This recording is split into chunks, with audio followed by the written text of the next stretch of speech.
everybody, welcome back. And I am excited to be recording in a new space, and not just a new room, but just a different space than I was before.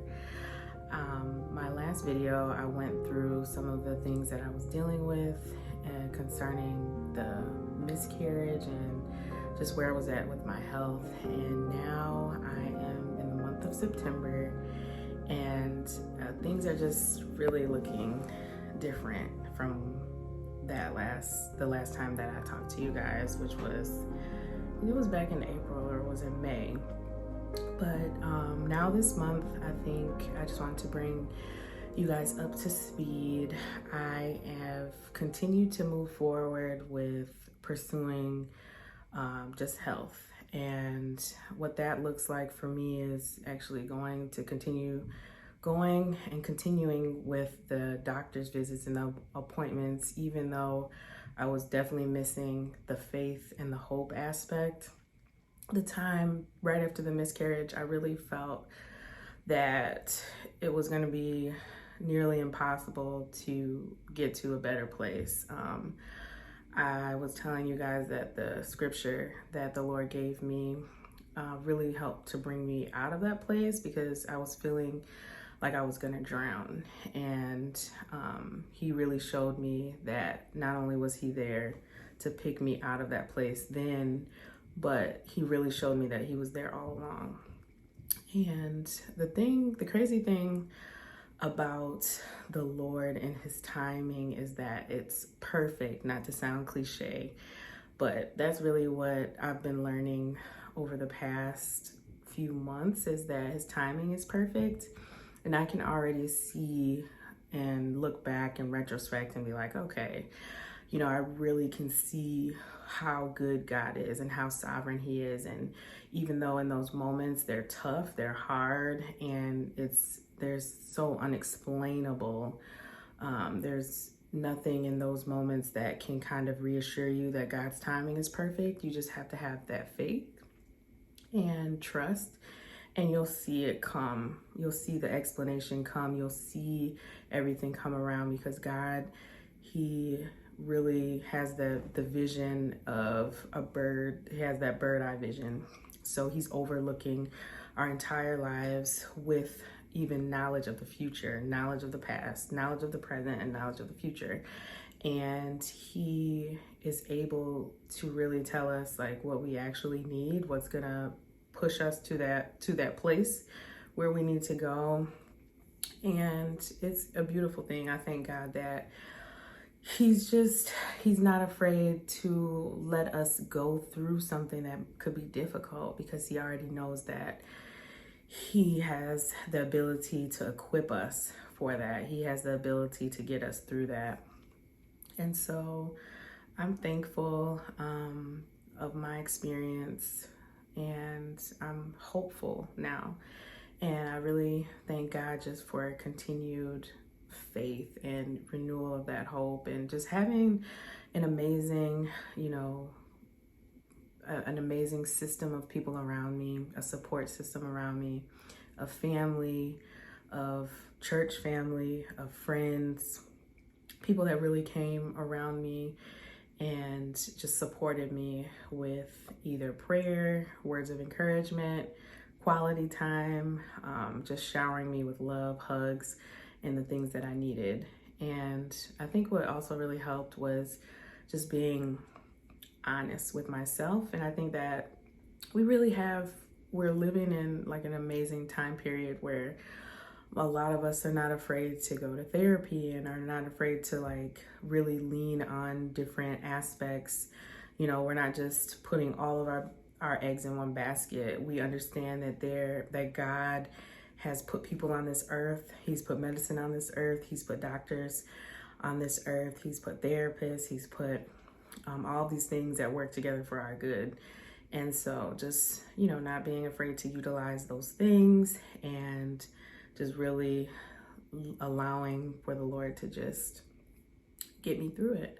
And speedily, I really feel like I went through, so many different processes of healing, and just looking back on it, you know, there's so many things that could have like taken me down and taken me to a low place, but the Lord didn't allow it, and He really helped me just really navigate through all of it. And so yeah, therapy was helpful. I right immediately after I had the miscarriage, probably like a couple weeks after, the hospital connected me with a group of therapists that specialize in working with women and mothers, soon to be mothers, people who have experienced miscarriages and health issues in general. And so they were really good.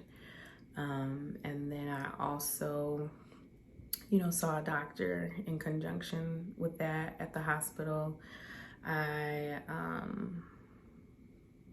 got connected with a new OBGYN, and although at the beginning I did not feel like going to those appointments or, you know, progressing, I just kind of was stuck for a bit. Well, I didn't allow myself to be stuck. I just continued to move forward, and that was definitely a recommendation from loved ones around me, and also the doctors. You know, they respected where I was at. You know, if I wasn't ready to start to think about having another child or, you know, things like that, but they still, you know, created that space of like, you know, you should still, you know, if it's even a thought of having another child, then, you know, you should definitely continue with the process, because you're going to look up one day and you don't want to have to start way down the line when you could have, you know, been doing certain things to kind of speed that along or move that along. So that's that. Oh, one thing that really helped in terms of my mental health and just healing and walking out of hurt from the miscarriage was definitely picking up kickboxing. So I've always been someone that goes to work out, especially in seasons where like I have the time and I have like a workout partner, because that's always helpful. But yeah, kickboxing was something that helped me especially navigate through the phase of grieving where it's anger. And it was just a really healthy way for me to release a lot of just everything. The theme or the slogan of the kickboxing company that I go to, they say, take it out on the bag. And that's really what you do. You take your frustration out, your anger out, and it causes you to really, you know, see, okay, what am I angry about? For me, I definitely felt it was still important to deal with the root, to take it out, but still acknowledge, like, you know what, I'm not frustrated at this person like driving beside me in traffic that cut me off, or I'm not frustrated at the people at work, or I'm not frustrated with my husband, but what am I actually frustrated with? And it was, most of the time it went back to, I'm frustrated or I'm angry that, you know, I don't have my daughter here, that I've lost my daughter, that she's not here. And so that allowed me to actually deal with that root and get real and just, you know, cry if I needed to, and just, you know, continue to pursue the healing. So kickboxing was so amazing, honestly. And I'll definitely continue to do it, but like in that part of my grieving process, it was like I really had to do it. So yeah, I was talking about seasons, and I was doing a lot of like digging in into the hope, because I knew it was important for me to have hope, but I knew I did not have it. And one thing that really kind of pulled me out hearing is, one, just acknowledging that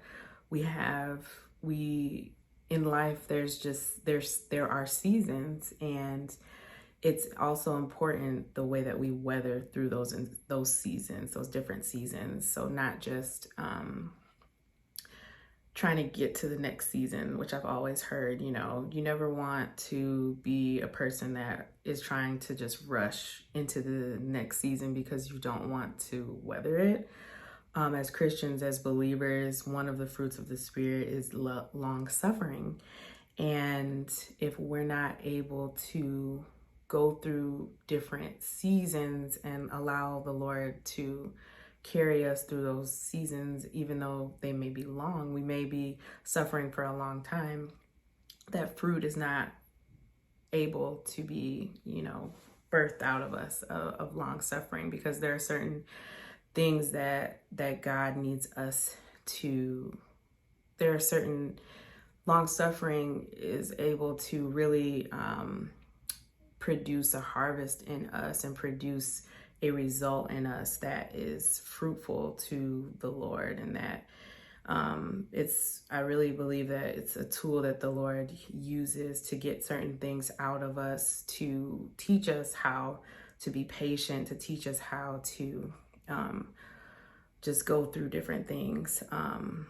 So just understanding that I didn't necessarily need to rush into the next season. I think immediately after the miscarriage, I wanted to decorate the room that was going to be the nursery. I wanted to really just go in there and still just prepare the place as if, you know, baby was coming. But just realizing that, you know, I need to, there's something that God is doing. There's a reason why God allowed this to happen, and really pressing in and figuring out what exactly needs to occur in this season of waiting and in this season of suffering. And yeah, so that was also very crucial, just finding out like, and really asking and pondering with the Lord just about that, and allowing him to reveal it in time, because I don't think right after it happened was the time. I probably couldn't have received the truth from the Lord. So just definitely in time, really allowing him to show me the different things that he protected me from, my family from, and just what needed to happen before a baby was brought into the picture. Coming to terms with the reality of, you know, maybe it wasn't the best time, maybe it was not the right time, and, you know, allowing God to show me why it wasn't the right time. So that in itself was good. Also with Hope, just learning to just still wake up and expecting God to do something, expecting him to move in certain ways, because just what happened kind of going through something like that can kind of put you in a space where you lose your expectation. And I think the biggest part also was taking my eyes off of why it happened and just allowing God to show me in time why, and allowing him just to heal me during that time and be with me during that time, instead of just wanting answers and wanting to know why. Taking my eyes off of that and putting it on the Lord, and you know, focusing on my health and healing. So that was helpful as well. So thank you guys for watching this little mini update, and I look forward to getting back on to update you guys a little bit more a little bit later. So thanks for watching. Have a good one. Bye-bye.